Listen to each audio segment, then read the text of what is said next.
حضريها في دفعة واحدة، ما تديش بزاف الوقت في وقفة توجد وبنتها تجي هايلة. فقط تبعوا جميع التفاصيل اللي حنقولهم لكم في الفيديو تحصلوا على ألذ باستا راح تذوقوها. فوتوا المقادير. نسحقوا كمية تاع السباغيتي. هنا جبت حبة زرودية مقطعة رقيق، رقوها باش طيب لكم، ما ديروهاش خشينة. جبت حبة طماطم نحيت لها هذاك اللب باش ما تجيش حامضة وقطعتها مربعات صغار. زدت فلفل قطعته مربعات صغار. وهنا زدت كمية من الفيونداشي، ديروا كميات متساوية.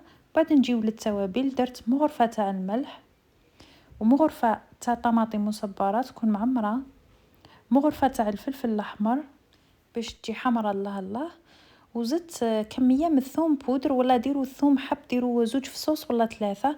هنا تحذف لي المقطع، كنت درت شوية فلفل كحل ودرت كمية من الكمون، انا نحب نضيفه تقدروا تستغناو عليه.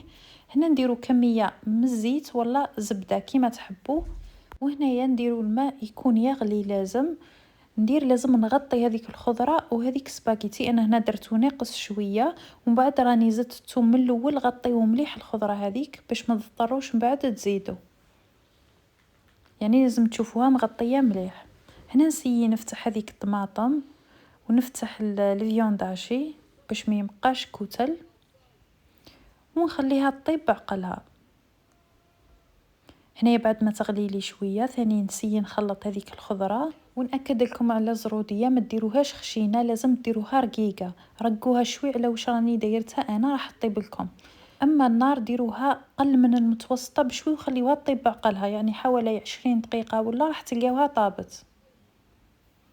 هنا بعد ما فاتت 21 دقيقه هكذاك، يعني نتوما شوفوا زروديه هذيك ولا سباغيتي اذا ما طابتش ونشفت لكم زيدوا الماء. اذا لقيتوها سوا هذيك هي كيما قلت لكم، انا راني زدت شويه الماء وخليتها كملت طابت. هنا زدت لها شويه تاع الفرماج، درت هذاك تاع سلايس، وزدت شويه تاع الموتزاريلا، هذه يعني تقدروا تستغناو عليها سينو راح تمد لكم بنه هايله.